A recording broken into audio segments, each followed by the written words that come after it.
Now call this meeting of School Board Independent School District 624 to order. Will the clerk please call the roll? Thompson? Here. Arcan? Here. Beloit? Here. Daniels here. Ellison? Here. Scar? Here. All right, our first item tonight, discussion on B1, Area Learning Center update. Dr. Gillespie?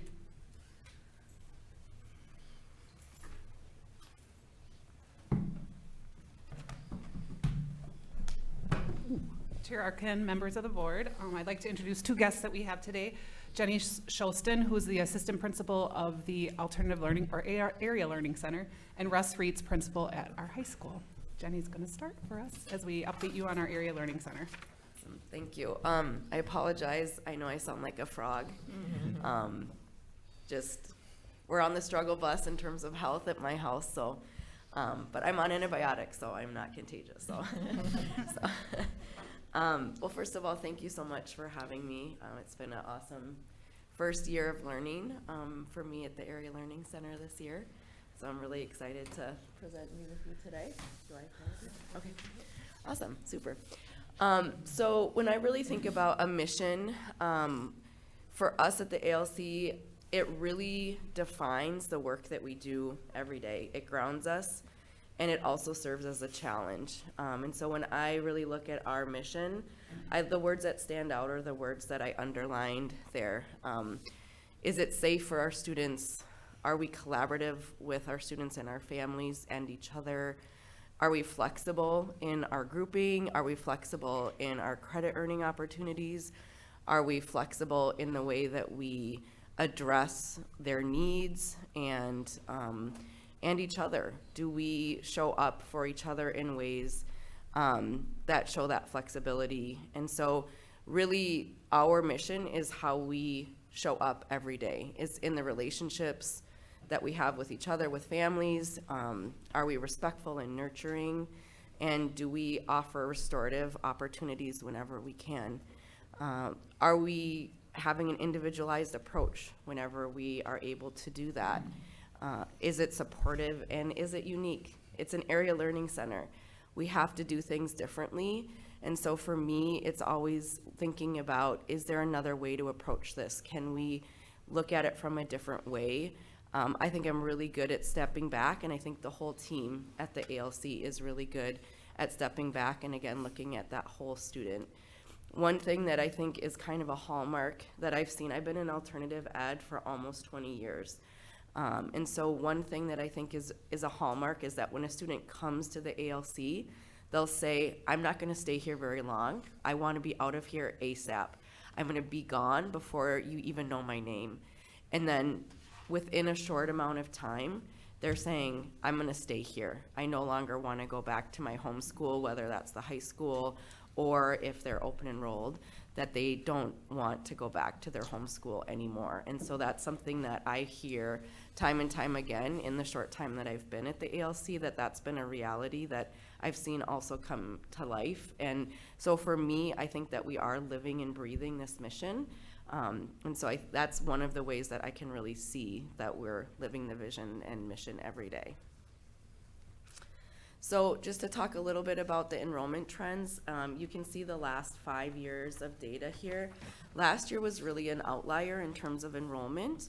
That was, of course, prior to me being here. So, but really, if you look at this year, we started a little bit higher than the previous 4 years, if you take out last year being that outlier, and then we're landing right now at about 182, which is pretty similar to years past. So I would say our enrollment is pretty similar to what we've experienced in years past as we start lower at the beginning of the year and kind of have anywhere from like a 30 to 40% increase throughout the school year, which is a common as we get students from the high school or from other schools.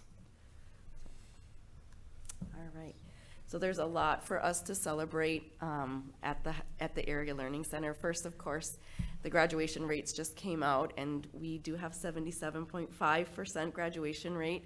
As you can see also, this was an increase of 26 percentage points since 2021. It's a lot to be proud of here. And as we know, students come to the Area Learning Center, most are behind in credits. And so for us, that's a really, it might be lower than you see at the main high school, obviously, but when we have some students that come to us, significantly behind in credit, so the fact that they're able to recover credits and graduate is a huge accomplishment. So while it might not be as high as the high school, we're still really proud to have that high graduation rate. We also have here information about the honor roll. Our honor roll looks a little bit different than what you traditionally see. So ours is based on how much credit students earn. And so they have an opportunity to earn 3.25 credits every quarter. And so if they earn 2.5 credits in the quarter, then they're on the honor roll for that quarter. So you can see these are the number of students that were on the honor roll each quarter, and then 50% of students throughout the school year this year have been on the honor roll. So that's pretty exciting celebration for us to see. And many students, this is the first time they've ever been on the honor roll. And the way that we celebrate that is we have a donut breakfast for the students, and they get a certificate. This year, the students hated on the certificate that I designed. And so in the future, the students are going to be designing the certificate, but I thought it was a really nice one. They did not like it. That's all right. They are high schoolers, and they're always honest. So there you go. They did not like it whatsoever, but I thought it was pretty awesome. And then the other one I just wanted to highlight is we had the Rotary Strive Scholarship banquet a couple weeks ago. And I don't know if you're familiar with the Rotary Strive scholarships, but it's a really amazing scholarship for students that really it highlights and gives an opportunity for students to get a scholarship that are not like a traditional scholarship winner because they're in the bottom third in terms of their GPA. The thing that I thought was really wonderful when I sat in on the interviews, these students have stories really of triumph over adversity. They have persevered through some really difficult things, and it was really wonderful to hear and see them be honored for their accomplishments, for really turning around their lives. And we had 2 full ride scholarships awarded and then 2 $3,000 scholarships awarded this year. And we actually only had 4 students apply this year, and all 4 students were awarded a scholarship. So that was a really, really fun awards banquet this year that all students were, which isn't typical that everybody gets a scholarship, but it was really fun to be there and see all the students receive something. So. And I was a Rotary Exchange student. Tim always hears me talk about this, but for me it's fun to see the Rotary do so many wonderful things in our schools, and really wonderful to have them engaged in that way with the ALC. And they often come to visit us throughout the year just to say hi, which is really great. So fun to have that. One plug on the Rotary Please. Strive Scholarship. It's Rotary's offered this scholarship for decades, and it's now an international scholarship program for Rotary. And it started right here in White Bear Lake. And Rotary Strive Scholarships happen all over the country in different areas of the world. And it started locally here in White Bear Lake at White Bear Lake High School. Yeah, that's great. A fun fact. Fun fact. So credit, so this is a little bit of just like the academic accomplishment. So at the ALC, because we have an increase in enrollment throughout the year, it's really hard to look at like what's a really good data point for us to look at in terms of how the students are performing. So we look at credit earned versus credit attempted. So that's what you see here.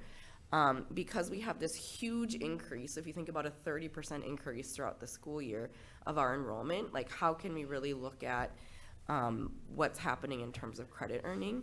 So we started kind of in the low 50s, and we're getting into about 61% right now in terms of what the credit earned versus what was attempted by students. This is quite typical for alternative populations. Again, like I said, I've been in alt ed for about 20 years. I would like it to be much higher. So this year is going to be our kind of baseline data. They haven't looked at this data point in the past at the ALC. So this is going to be kind of our baseline year for looking at future forward, how we can really work in our kind of collaboration to increase that for the future. So it's not atypical, but it's also a good baseline for us to know future forward how we can work to improve that. It also shows us some ways to, when our attendance data might not always be representative. It also shows us another vantage point about engagement in terms of credit earning. So it just helps us to know what we want to work on in terms of that. And obviously, there's a direct connection there with credit earning and working towards graduation and striving towards that. So that's kind of our main data point that we're really working on. All right, so next year we'll be working to transition to trimesters just like the high school. We found that we did a lot of data collection this year, and I surveyed the staff and talked a lot with Allison and Jen and Russ to discuss if we were going to also transition to trimesters with the high school. I think because we're a feeder school from the high school, most of our students do come from there. It's important that we align our programming in terms of aligning our calendars. So we will be also moving to trimesters, which is a large lift for the ALC. But one really significant difference is that we will be having what I've coined the mini-mester. I'm very excited about this term, way more excited than everyone else. But hey, this is how we become like history makers, as we make new words. So what the mini-mester is, it is a smaller trimester. And so what it will be is a 6-week grading period, and it provides opportunities for students to earn credit at an increased frequency. This is really, really important for students in alternative education settings. If we have these longer trimesters, it actually gives them more opportunity to lose their credit that they're earning. And so by having these kind of shorter pit stops, if you will, for them to earn credit, they will actually earn more credit. And that's a proven strategy for students that are at risk for not graduating on time.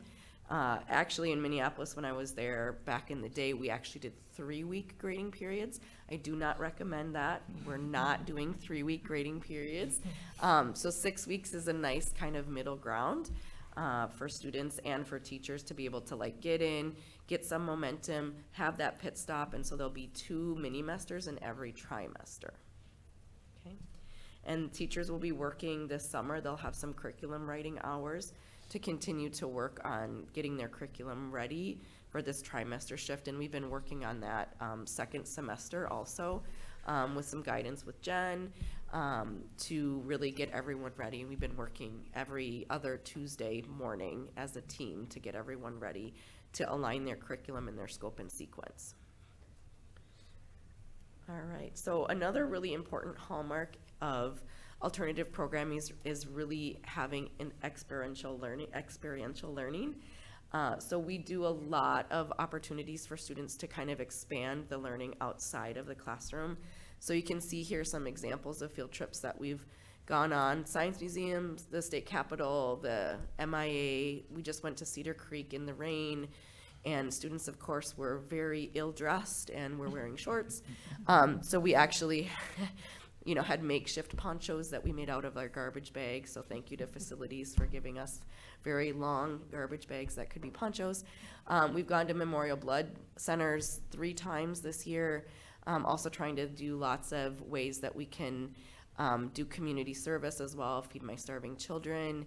We actually took a group of students to Festival Foods and helped them learn about how, like with our changing economy, how to like budget. And it's interesting because you think like kids go grocery shopping all the time, but they don't know how to like do a budget, go grocery shopping, and then actually like cook the food. We have a kitchen, also at the ALC. So we've done lots of college visits also, and then we've had more guest speakers than I can count. They're always finding ways to bring community into the ALC. So that's really exciting to see just so many ways that the teachers are innovative to bring the students either outside into the community or bring the community inside to the ALC. So it's really something that I think is a hallmark of alternative programming, but specifically the ALC is a strength that I would say they do really, really well.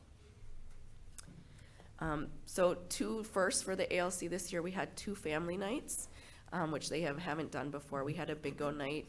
You do not outgrow bingo. Bingo is good for all people. And so we had an awesome bingo night in the fall, and we brought tons of families in, and they were really happy just to be invited. They're like, we haven't done something like this at the high school level. And it was just a really great kickoff in the fall. Normally, there's always like the open house idea, which is a really great thing too. But we just really wanted to do something that would be interactive and fun. And the ALC is a lot smaller. And so really like having families like walk around just didn't feel like it would be that engaging. And so we thought we would do something else. And Cup and Cone donated ice cream sandwiches. We got lots of prizes donated. And then we had some delicious food from a local Mexican restaurant. It was delicious. And it just was a great kickoff to the year. And so we'll definitely be hoping to replicate that. And then a few weeks ago, we had an ISI, which is intentional social interaction. Thank you. And it started at 5:30, and at like 5:24, I was like, oh my gosh, nobody's coming. And then all of a sudden, it just like our whole school erupted, and there was all these people there, and it was amazing. There was a great turnout, and I just looked around and saw so many families and the staff interacting and chatting with the families. And actually, the number one thing that families wrote and talked about was their gratitude for the school being a good fit for their child. I think when, we have this awesome flagship high school, which is amazing, and it's just not a good fit for some kids. And I think just to have another option for some students it's a strength of our district, and I'm really proud that we have that offering. And then additionally, they said they just want more family nights, which I was like, that's great feedback. I was really a little bit surprised to hear that. I have my own children, and to be honest, sometimes the last thing I want is another activity to attend in their school.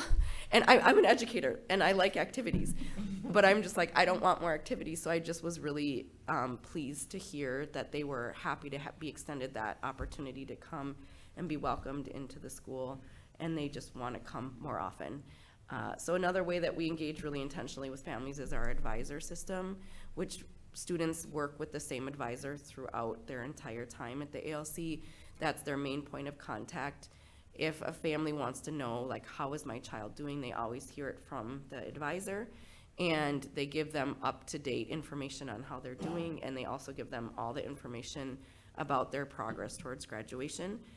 So normally at the high school, that would come mostly from their actual guidance counselor, but at the ALC, that comes from their advisor. And so that person really works closely with each family, and I think that's a really strong connection and system that we have at the ALC, where families grow really connected to the advisor, as do the students. So I think it's a really strong way that we connect well with families. All right. Thanks, Jenny. So we are embarking on a ALC program review. We're partnering with District 916 to help us as we really think about and build upon the successes we've had this year at our high school, and then what Jenny has mentioned, the success that she's seen, but also opportunities that we have around what pathways are we offering our students to graduation. Some students, the ALC is the absolute appropriate landing spot for them for the remainder of their high school career, and other students might want to get back to the high school. And so really partnering with Jenny and Russ around those pathways that we offer. 916, as you know, have a lot of wonderful options as well. And so we're exploring 3 things, and we will be back. So I'm really giving you a preview of what we're doing, but we will have some things that we'll either want action from you on and or just to provide updates. But our district logistics, program review, and technical assistance. And so really it's looking at how do they help us think about what is the best designation for us to have as a district. Right now we're designated as an ALC, which means that you have to be designated as an ALC to offer targeted services to our elementary students. That's, you think, after school activities and summer school. Additionally, you also need to have some sort of middle school program when you're an ALC, and then your high school component has to be open for 9 through 12 and accept students from other districts. We're examining whether we would shift to an ALP, which is an area learning program. And what that allows you to do is really focus what we're offering at the high school. So maybe we decide 10 through 12 is what we'd want to offer, and Russ really looking at, okay, what supports do we have so that students can stay at the high school? And really these are ideas that we're tossing around. We would still need to have an ALC designation because we want to offer targeted services to our families. And there are member districts at 916 that then partner with 916 and utilize their ALC designation. That would also allow us to really look at our middle school programming and say, is this really what we need to do for our middle school students, or is there something different? And so that's one aspect. The other two are, as Jenny mentioned, how can we really make sure that what we're doing at the ALC and build on the success that we've had is the most innovative programming that we can do? And ALCs are constantly reinventing themselves, so everything we say now, or when we make decisions, that is when Jenny talks about being part of ALCs for 20 years. People that have been there a long time are really used to creating different schedules and different programs, and so we would do what we believe is best, knowing that we continue to improve. And then finally, the one that I think will be what we first lead with is how do we make sure that we're really reporting everything we need to in the best way in terms of earning as much revenue as we can based on student attendance. I mentioned last week when I presented at the school board meeting, really making sure we're recording attendance accurately. It feels to me that maybe there's some things we could do better around that, and not that anything they're doing in the day-to-day, it's really our accounting of what we're doing. And so then having 916, because they run so many ALCs, they're able to really help us and look at it and say, these are the ways that we should be putting things in synergy and all of those things that happen behind the scenes, but they matter a lot, so that we can make sure that we're receiving the fiscal support that we need to from, the state funding, and then looking at that across our system. So it's 3 buckets. We have already started working with 916. Jenny and I will continue partnering with them and really getting things off the ground. What I'm most excited about is Jenny, as a new administrator, getting to really work with the staff and say, what are our beliefs? What are we aligned? This is an opportunity to really build on our success, to say this is what we believe we need to be.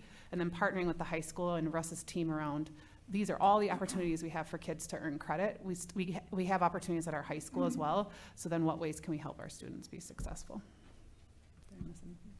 Okay. All right. So really, we're All ready right. for any questions you might have Thank for you. Jenny. Do we have any or questions? us. Ms. Daniels?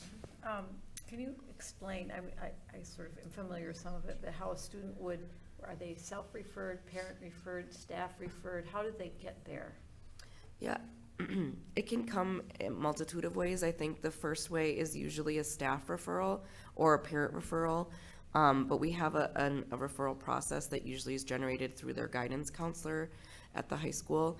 But sometimes it's word of mouth where they have a friend there. So then if a parent requests it, that's another way. The student often will tell their parent that they want to go there too. And then it can come that way. They do have to have one of 17 ways. So they can't just come because they want to come, but 17 ways you have to qualify through one of those, which is pretty easy to do. Things like behind in credits, mental health concerns, an English learner, they're a parent, things like that. Yeah. Another question. Good. With the mini-mester, Mini-mester, that yep. right? Will they have an opportunity then to earn more credits in a shorter amount of time, because they'll have more 6 weeks in a semester, or in a trimester? So potentially they could earn twice as many credits? So it'll be the same amount of credits, but Okay. we will offer one additional class per day than the high school has, because the high school will have a 5-period day and we'll Yeah. have a 6-period day. And then we have other other ways that students can make up credit recovery also, through some different means like credit by assessment. Some of our field trip opportunities do offer credit also. So we do have other ways for them to augment their credit earning that way. But in terms of that they're able to do it faster, no. Okay, one very short question. One more. Do you have any open enrolled students? Yes, we do. Yeah, we do. Thank you. All right, other questions? Yes, Ms. Beloit? What other districts are currently using the ALC through 916? Excuse me, using our school, our ALC, or just the ALC in general, our member The districts? 916. I don't know all the member Well- districts off the top of my head, but Kathleen. There's 13. Yeah, and I was gonna say, I think we may be there might be one more that has an LC. Otherwise, most of those districts are using the 916 districts. I think Roseville might be the only other district that Mhm. carries their own ALC designation. Yeah, I'm not sure about Moundsville. Oh, okay, yep. So most do though. Mhm. Most use the 916. I knew it was, I know 5 or 6 of them off the top of my head, but I know we've looked at the ALC a couple times over the past 7 years that I know of. What's the reasoning now to take a look at maybe switching to the program versus the center approach? It really is aligning our programs to the different specifications for ALC. And so we've looked at it in a sense of really focusing at the high school, but we have not done a comprehensive review since I've been in the district, which would be 8 years at least. And so it's aligning to, the ALC has specifications. And so if we chose to lead into the ALC, we would have to do some enhancements for our middle school programming. And middle school programming might not be the way that we see best meeting the needs of our students. The other piece is really looking at what's our 9th grade program, what's our partner district. So there's just some really clear designations around ALCs that we would have to enhance as a district. Whereas partnering with 916, you still have those opportunities, but you don't have to carry those things yourself. And so we really are in the beginning stages, but it's weighing what do we think as a system is better for us. So did something change? No. I guess I'm confused.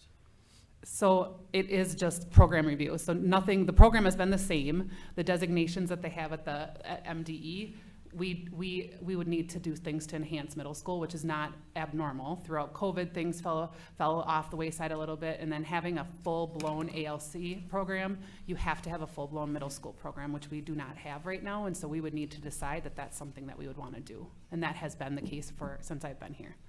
But that's always been required for the designation? It has always been required, yes. So how did we get the designation? I have no idea, and we've had the designation for quite some years, and I'm not sure what it looked like then. I've done some diving into looking at our audits and things, but it's inconclusive on what we used to do and how that part of it fell off, and really wanting to focus forward in terms of how can we dive into whether we want to have this middle school ALC, and if we don't, then this is another option for us to make sure that we meet, because we need targeted services for our elementary students and middle school students for summer school.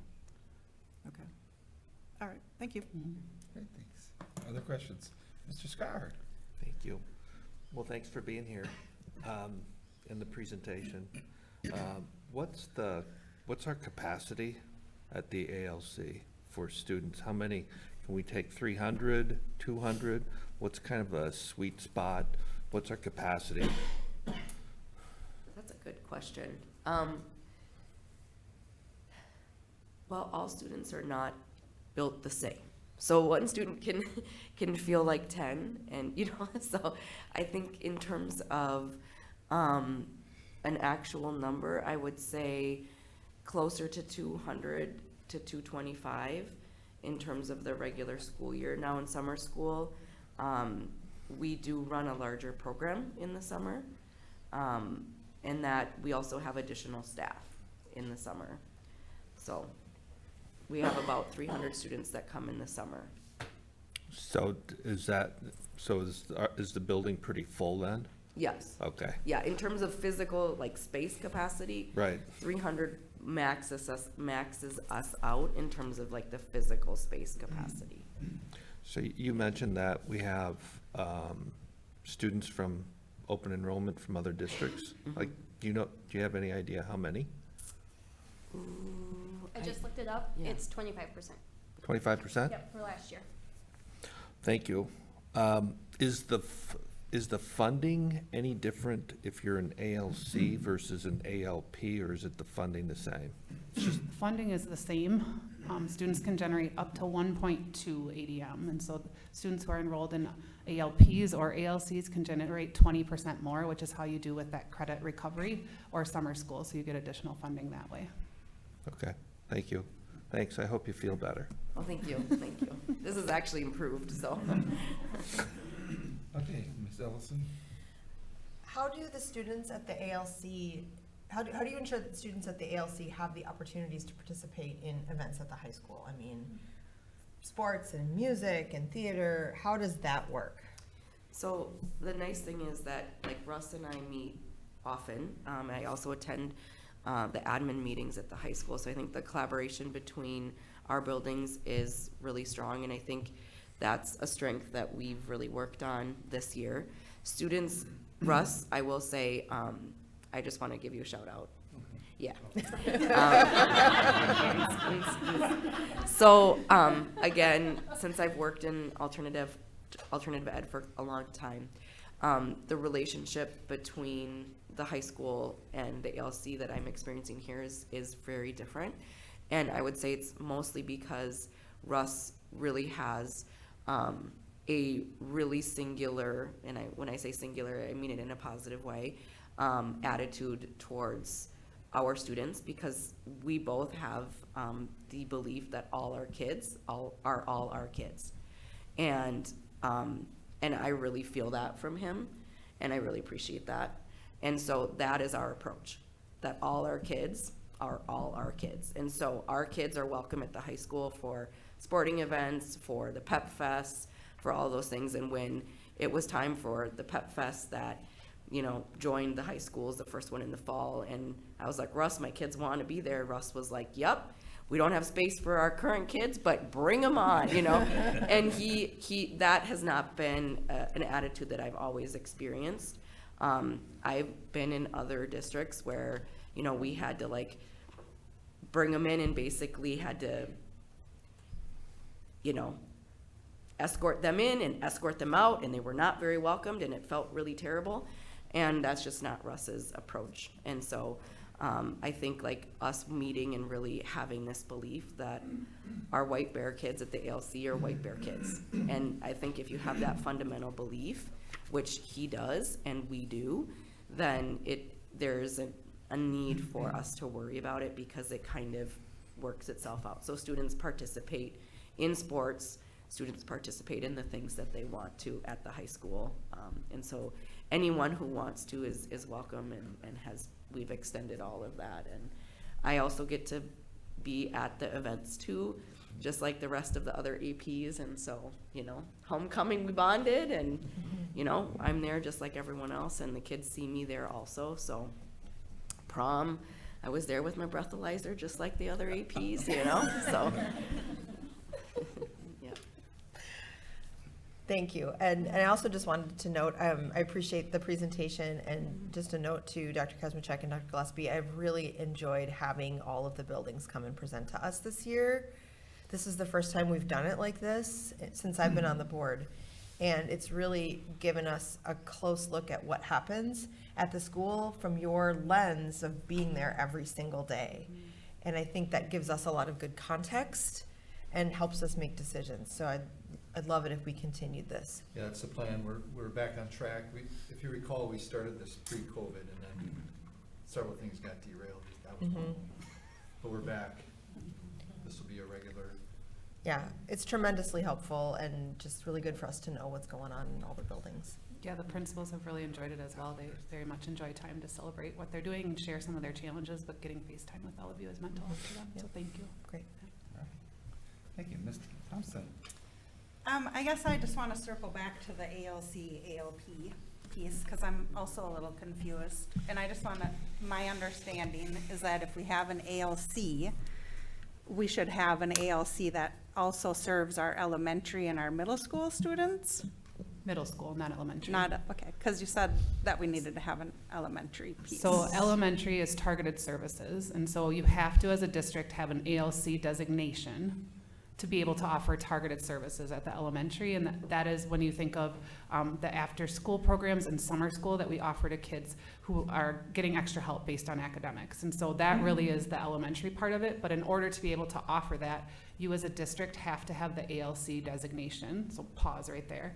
The ALC designation means that you have a partner district that you specifically work with, which my guess is at one point we had Matamidi as our partner district. That partnership isn't as strong anymore, and so in order to do a program review, that's one of the things we'll have to decide. Do we want to, double down on that partnership, or does it make more sense for us to have the partnership with 916? The other piece you have to offer is a comprehensive middle school program that's an ALC, meaning offering all of the subject areas and being able to be offered to 6th through 8th grade. What we do right now meets what I would call the basic requirements of compliance, and it's not, we would want to double down on that and say, okay, really, what are we offering for middle school? Is this really meeting the needs of our students? Middle school, we have other ways as well. We have ADSYS funding, which helps with intervention staffing at the middle school. So when you think about supporting kids who might struggle at middle school, we might not, through this process, decide it's best to double down our resources to have a comprehensive kind of either school within a school, or literally to have some of our middle school kids go to our current area learning center. Those two things have to be in place for you to truly be in compliance, to have the ALC designation. Then that's when you can offer targeted services. So we can't lose the targeted services piece. We also very much are committed to the high school program that we offer. So one way many districts do this, and I too have been a part of ALCs for 20 years, and both of my previous ALCs, one in Richfield and in Wayzata, transitioned from ALC to ALP. Because they have partner districts who can help that, and really it's the middle school component that's the most challenging to figure out. And so then what we can do is still offer all of these things for our students, but we do it in a way that we're partnering with 916, but it gives us more flexibility to say this is who our ALC is, and we actually aren't gonna try to be everything to everyone. We're meeting the needs that we have immediately in our program, but it is, constantly growing. So that really, I hope I'm explaining it well, but there's pieces that right now I would not say we're completely out of compliance, but they're not to the level that I feel comfortable with for us to double. And so we have to decide to double down on. Either we're going to increase that ALC, or another way to do it is to look at the ALP. And so 916 would be able to support all of those needs. Yep, so what they do is it really doesn't change a lot for what we're doing right now, besides free us a little bit up from, we would not have to do anything in the middle school and would still be able to offer targeted services. Our ALC, it really doesn't change much of what we're doing right now, and 916 would actually be our partner district. And so then I don't know the logistics of how, students get coded, but the funding would still come to us. It's much like we have partnerships for other things with 916, and they're very used to it. It was not a hard, initial conversation with it even being a possibility.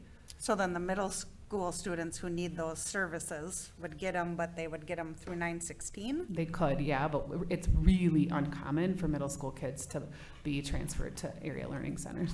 Like, I have yet to do it since I've been here, and I can't think of in my previous life.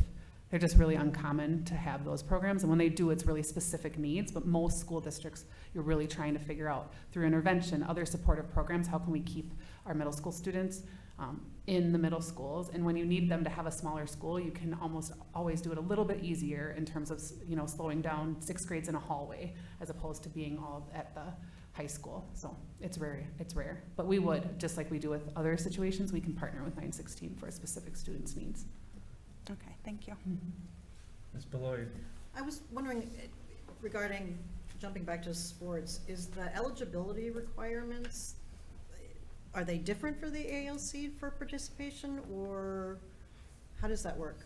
So sometimes I'll work with Mr. Peliquin to see, because sometimes if our students are not necessarily on track for graduation in the same way, but they're making progress towards it, then we have a conversation. But no, then all the other requirements are the same, but sometimes we do have a conversation in terms of if they're on track for graduation.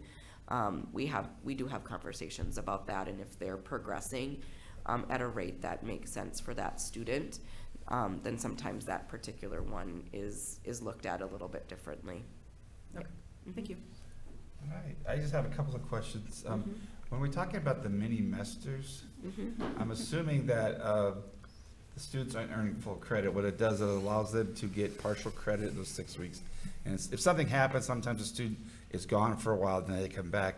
They don't lose that. They can continue to build on that credit. Is that how it's working? So, so it's basically cutting the trimester amount in half. And so if they have, a bad 6 weeks, then that's kind of in the past, and they start over with the new one. We do partial credits, which I think is another strength of the ALC, which is, not obviously offered at the high school because it's just not manageable.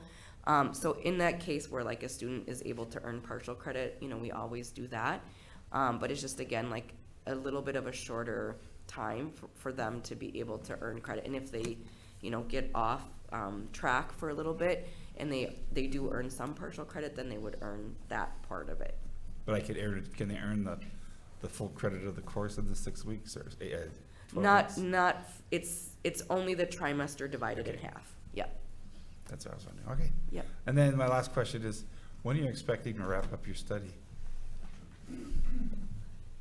My timelines, Chair Arcan, are often faster than our system is willing to go. So I will tell you, my goal is to have it completely wrapped up next year. I wanted to be a little bit further along than we are right now. And so that is for sure that we'd have recommendations, but I don't know that we'll be as far along to start the fall as we want to, because obviously we have many conversations to have internally.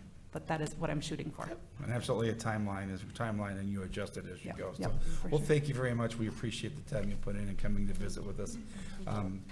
We're wishing you a lot of success these last few weeks of school, too. I'll also be sending out an invitation to our graduation. So it will be the day before the high school's graduation on the 4th. So just be looking for that. I'll be sending that out this week. Thank you. All right, we're going to move on to discussion item B2, fiscal year 25-26 preliminary budget overview. Mr. Wald and Ms. Johnson.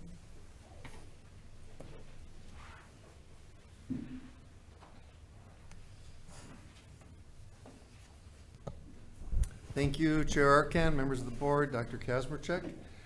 Today, we're looking at our preliminary budget for the next fiscal year, 25-26, and we'll also look at what we're projecting to be a budget for the following year. We usually start our budget presentations just reminding the budget cycle. We're always juggling two budgets, so as we end this school year, we'll start our audit process, so we'll keep a foot in this current school year while we're still working in next school year's budget. We're starting with the audit process in the summer, start working on the tax levy in the fall, present the audit report to the school board. The truth in taxation hearing in December is when the board sets the final levy. And then mid-year, we do budget adjustments, knowing that we're assuming certain things when we build a budget, like any budget, it's built upon assumptions. And so mid-year, we make some adjustments to it because we have better numbers to work with. And then it brings us to where we're at now, where we're presenting the preliminary budget, and we'll be bringing it to you next June 9th for approval. Okay. You've seen this chart before, I believe. This follows the general education formula allowance, and this is our primary funding mechanism for public schools in Minnesota. And if we go back to 2003, and we use that as the starting point, and then track what the per pupil formula was, the general funding formula. Over those years, you can see in the orange line in the bottom what that funding formula amount has been, and then you can see the blue line tells you what the inflation rate was, or what it would be if it were adjusted for inflation, really our buying power. And you can see that our buying power significantly lost ground over these last 23 years. In fact, had it just kept pace with inflation, our per pupil formula would be $1,470 more, or $13,365,000 impact on our budget. Last year, when we had this conversation, the number was $11,206,000. So each year is a significant, that just continues to move the wrong direction. 5 years ago, that difference wasn't $1,470, it was $632. So it's really gotten significantly different.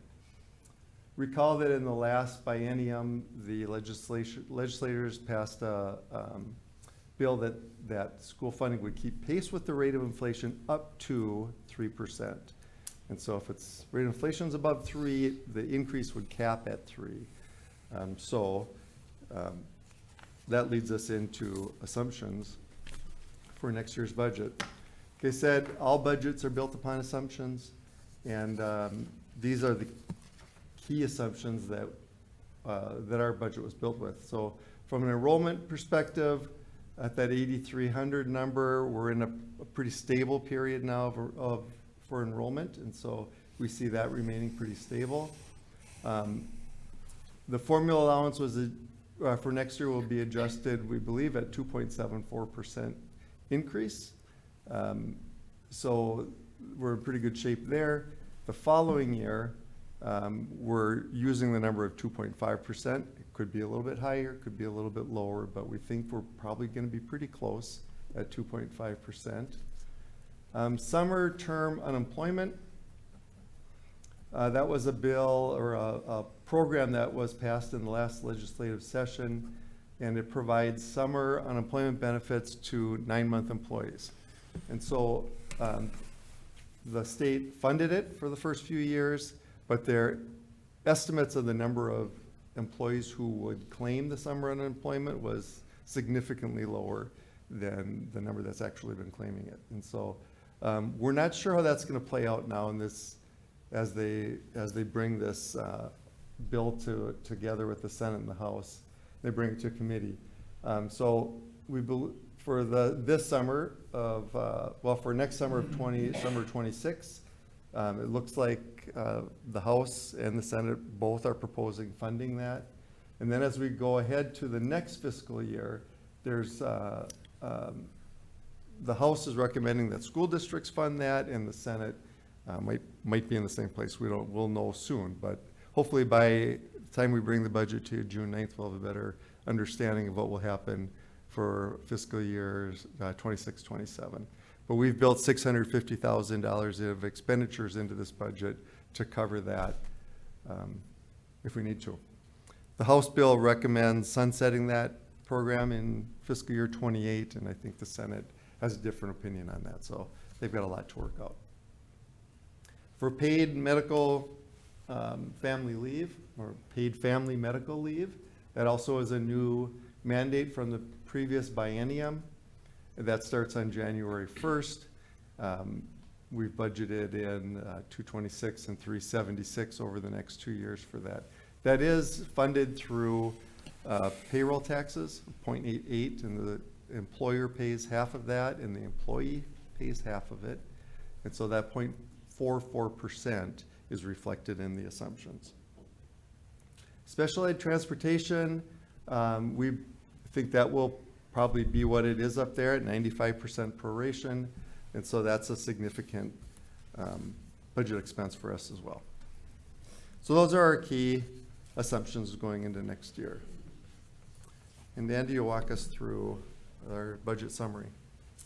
So knowing all of those assumptions that Tim just went through, what's the impact then on for the numbers for next school year? So focusing on the shaded column, the preliminary 2025-26 column. For revenues for next school year, we're projecting just short of 147 million, and then expenses just over 147 million. So looking at a deficiency of revenues under expenses of about $500,000. And there's three main pots that deficit rolls into: our operating capital, our capital projects, and then the unassigned. And if you recall, the unassigned is the fund balance that we typically really focus on. We have a school board policy that requires that we maintain a minimum of 8% fund balance in our unassigned fund balance.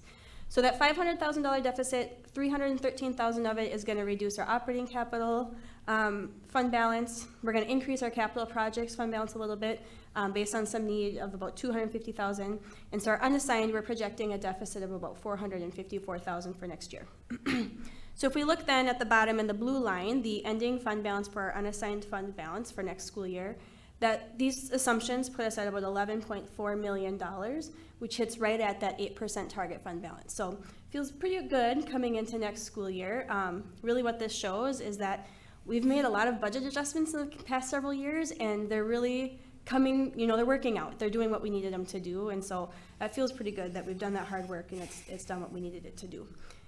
If we look forward to what we're projecting for 26-27, I'll just focus on the unassigned fund balance, looking at just shy of 11 million for that year in our fund balance. That does put us down to about 7.5. So based on what the legislature actually approves, we will fine-tooth comb this and change that. So we're just under for 26-27. So if that's really where we end up coming out, then we'll have to be making some budget adjustments next year to get back to that 8%.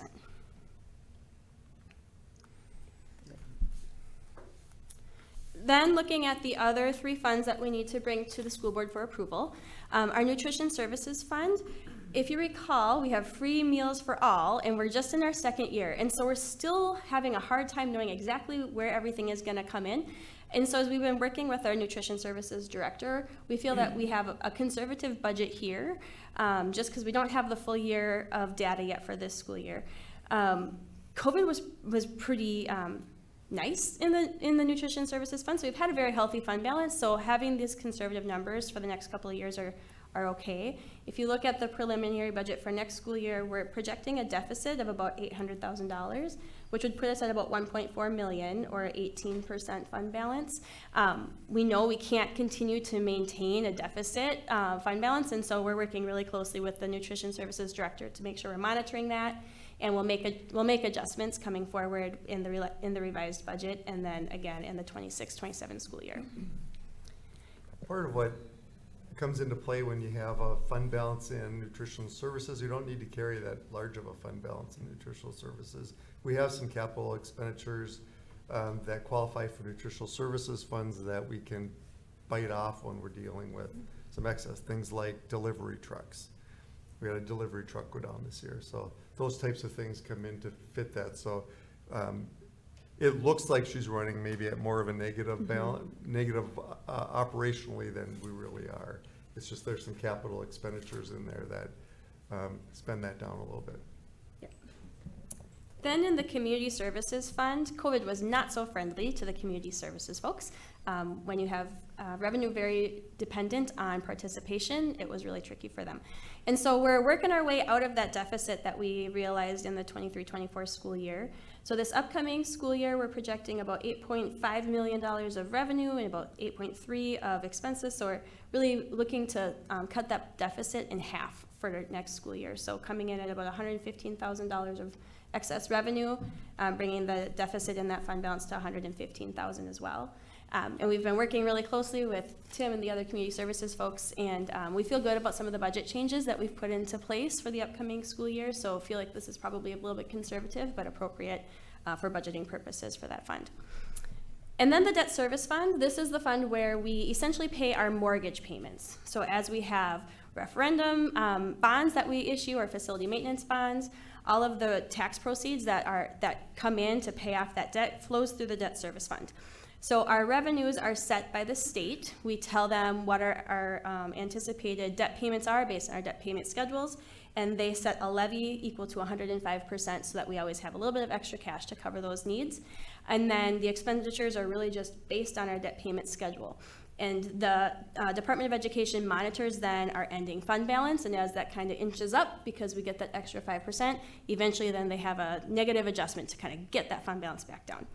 So for next school year, we're looking at about $6.7 million of ending fund balance, or about 19.6%. So that's what we have. As we talked about, we anticipate the legislature is going to have some news for us, in the very near future. And so I do anticipate that what we bring forward to you for approval in June is going to be a little bit different than this, and we'll talk about that at that time. So any questions? Thank you. Questions? Mr. Scar. I've had some questions. Within your budget assumptions, do you have like headcount numbers, employee numbers? Mm-hmm. Yep. For So- salaries and benefits. Okay, so that would be like a key assumption that would be, maybe we should see, as well as the enrollment number. The other thing is, I'm looking at the expenses, and I'm wondering how you budget your expenses. Do you go out to each principal, department head, and they build up their costs, kind of like a zero-based budgeting process, where they say, they build it, then they give it to you, and then you summarize everything? Yeah, I can speak to our budgeting Okay. process. Yep, Good. we have a more centralized budgeting process. So really, the assumptions and the building of the budget really lies within the finance office. Certainly, as the building principals or a program manager might have needs, they'll come to us and say, I really have this need for XYZ program, and here's what the cost is. And then as administration, we'll talk about that and see if we can work that into the budget.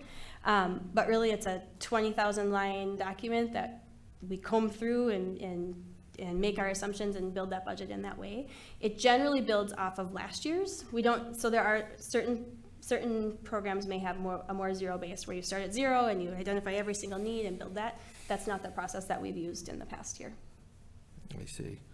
So one of the things when I look at the enrollment numbers, and that generates a large piece of the revenue, and we had the bond referendum, which was $326 million, which is going to be, the construction's going to be complete in December, right?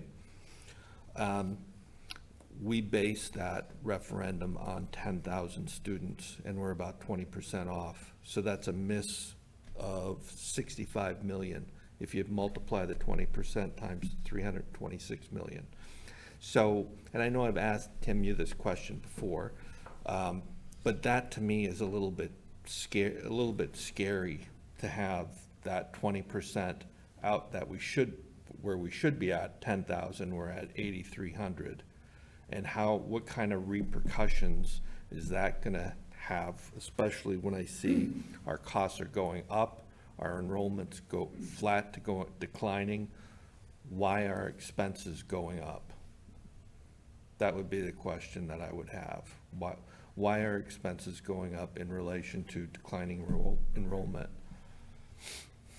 Well, what I would say is we did see decline in enrollment, particularly during the COVID years. As we've been looking at our projections going forward, we actually feel pretty positive about enrollment. We've really looked really closely at our monthly enrollment this school year, and that's actually outperforming what we've done month to month over the last couple of years. So I think we're going to outperform our enrollment projections for this year. And as we look forward, I mean, the kindergarten numbers are super difficult to predict, right? It's all dependent on how many babies were born or families moved in, but our enrollment going forward as well, even out a couple of more years, is preliminarily looking positive, and that we'll actually start seeing some growth. So certainly it's not the level of growth that was anticipated by the demographers prior to COVID. That kind of threw everything, threw everything for a loop. But the increases that we're seeing really are more like cost of living increases. They're not very large, like anticipated programmatic growth. It's really more, what do we think the salary settlements are going to look like? What do we think our utilities are going to go up by? It's not really drastic program growth. So maybe at the next meeting, we can kind of get a picture of like the average increase in, like, for example, your salary and fringes, that type of thing. What are we, maybe we can get, maybe you can present that. That I think would be helpful. I think the other thing is, and I'm a rookie on this, so I'm asking questions from a different viewfinder than maybe you're used to. But when I look at like your support services, one of the things, across the country, what we've seen is indirect support services increase. I read a stat across the country, 81% of the increase in K through 12 education was in indirect or support services, administrative services. And when I look at our budget, we have about, I don't know if I calculated it right, $26.1 million in support services if you add them all up. I mean, I don't know, how does that compare to, is there benchmarks where we can say, yeah, this looks right, we're better than, we're actually running support services leaner and we're getting more value out of it, more productivity? Is there something that we can look at for that to get an idea where we're at? Yep, so the way that we lay out our expenses in the budget documents, the same way that we prepare them in our audit, are in broad categories that are required by the Minnesota Department of Education. And so every school district has all of these different categories in their reporting. So yes, there's public information that we can certainly pull off of the Department of Education's website, and we can put together comparisons. One thing that always caution when looking at comparisons is the data is only as good as the person who's giving it, and it's really easy to code something as instructional in one district and as support in Right. another, right? I And heard so, that, right. and I've noticed that even just in my different districts, like, oh, I would have coded this as instructional support, and we've been coding it as non-instructional or as more as support services. And so comparisons, we can certainly do them, but they're just not always apples to apples. There's comparable data in the audit report and the management. Yep. In the management letter, there's a comparison for metro districts and then the whole state compared to individual districts. Right. So that data's in there. I saw some of that, yes, thank you. Yeah, and I think as you look at it, our budget compared to others across the state, you find that those categories are all pretty similar. A little bit of this, but not off by a lot. Their districts are all in very similar places. We're all required to provide the same services, right? And so that drives a significant amount of it. And I would just add one more thing that's very obviously going to throw a comparison off is related to our long-term facility maintenance funding. And so that's really driven by what needs have we identified within our facilities and that we feel like we're able to tackle in this school year. And we know we have a very focused budget on our facilities right now, whereas some of our neighboring districts, maybe they've been keeping up on their facilities in a different way. And so our buildings and grounds expense is very likely higher than what a lot of school districts are, just because we have that really focus on LTFM projects. And so I would suspect that we would have a really wonky graph if I were to put up, our neighboring districts in that particular area, so. When you have fixed assets, like we've got a lot of fixed assets, we got a lot of buildings, what's the granularity on the district recording those assets? Do you classify them as by building and then subcategories like the HVAC equipment or furniture, or is that how it's organized? I would say it all depends on the scope of the project at the time. So, North Star, for example, that's on our fixed asset schedule, that's pretty much one asset, because it was all done at one time, the construction was all done at one time, and so on our fixed asset schedule, that's one, or maybe just a few. As we have, projects within a building, then we certainly may capitalize that based on what that project was. Our fixed asset policy requires that we capitalize anything over $10,000 individually. So most likely my laptop would never end up being capitalized, right? Because that's going to be more than $10,000 individually. And so we comb through all of our expenses, any line item that's over $10,000, we take a look at to see at audit time, okay, is this something that we need to capitalize, or is it just an expense? It's a tedious process, but we do it. Do you have an asset management system where you key in major components of equipment, so then you know you have a maintenance schedule for that, so that folks know, hey, this needs to be looked at every year, every 5 years, that type of thing? Yeah, our fixed assets are, there's kind of there's probably three kind of broad categories. We would have our building assets that would fall under our buildings and grounds department. We'd have things that we might have purchased at a building level, and then we have technology. So technology right now is actually looking at, they're in the process of implementing a management software. We've done it kind of on Google Sheets basically in the past, and so we've acknowledged that that's not the right solution, and so we're implementing that for sure at the technology level.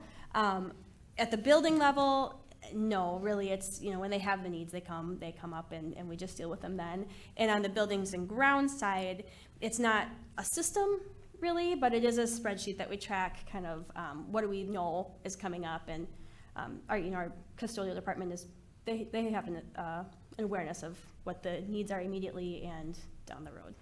Thank you. Yeah. Thanks. All right, Ms. Beloit. Can you say what all goes into support services? Well, I can, no. I would want to see what Dan was looking at specifically, and then I could tell you which ones I would qualify as instructional. If I'm thinking about instructional and I'm looking at the more detailed document that went to the school board, I would think of the elementary and secondary instruction, certainly. I would also include vocational education, because that's definitely instruction. It's in the, But when you say instruction, that means? yep, that means instruction. I would also include special ed, like that's certainly instructional. And, you know, some of the instructional support services, some of those are, you know, they're touching kids. It's just that MDE requires us to report it in this category. And the same with the pupil support services. I think a lot of that is also, I would categorize as instructional. So I'd want to take the time to sit down with Dan and kind of comb through it and see, this is what I consider really instructional, just like multiple items categorized under that. So in terms of when we first started budgeting for we had a demographic, the bond referendum went through, and we did all that based off of whatever the number was, 90-something or whatever, high 9,000s. How many times have we right-sized the budget since then because of COVID?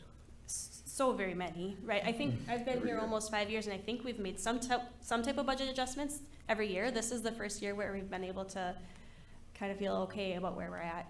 But all of that right-sizing is dependent on the Enrollment. pupils we have Yes. in those seats. So when we're Correct. right-sizing, it's not necessarily based on the building size. It's based off of how many kids we have Right. in each of those Correct. buildings. Yes, So that's what we're absolutely. building the budget off of, Yep. so that we can eventually get back up to 9,000 some, right? That's what we're hoping for. Yep. Hopefully sooner than later. Yeah. Okay. I just wanted to make sure we got that point out. All right, thank you. Ms. Thompson. I don't have a question. I'm just gonna do my same comment that I do every time you come and present to us. And we see the per pupil funding formula, and I looked at it this time, and I right away was like, that much more since the last time you guys have all presented to us. And so, once again, just if you're listening in the community, call your representatives, call your people, and tell them to fund public schools, because we're in this situation because we're not properly funded. And you two do everything you do, and your whole team, to come up with the numbers, and you always do amazing work with your guesstimations based on what has happened over the last few years, and I really appreciate that. But we need that funding. And there's only one area we can get it from. So call your legislature, call your senators, tell them to fund our schools. Amen. Thank you. Thanks. All right, seems like that. Hey, it's good to be excited to see what happens when you come back. We're waiting for the legislature. So I hope it comes back sooner than later, so you can get all the numbers correct. I hope we know by then. Yes, We're maybe so not holding our breath. thank you for coming in and presenting. It was, we always love hearing from you. All right, we're gonna move on to operational item C1, action on tentative agreement, 2025-27 fiscal years for International Union of Operating Engineers, local number 70 Transportation Unit. Mr. Mons.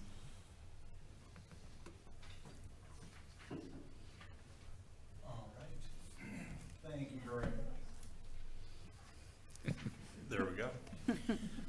Thank you very much. So as we've discussed in closed session, we went a little out of order here because as we went through the process of reviewing our contracts for transportation, we realized that the market continues to really advance rapidly in terms of compensation for our bus drivers. And so because of that, we went off cycle and we started an early round of bargaining with our transportation folks. We had a really good conversation, a collaborative dialogue there, and we were able to reach a tentative agreement. So we really appreciated the folks that came to the table. I want to say thank you, of course, to our team as well, Tim Wald, Andy Johnson, and Cindy Gustafson for their work in putting that together and moving through the process. And with that, I will ask for a vote. Okay, so the motion we have, action on the tentative agreement to approve the 25-27 fiscal years International Union Operating Engineers Local number 70. Do I have a motion? So moved. So moved. Thompson, do I have a second? Second. Second by Ellison. questions?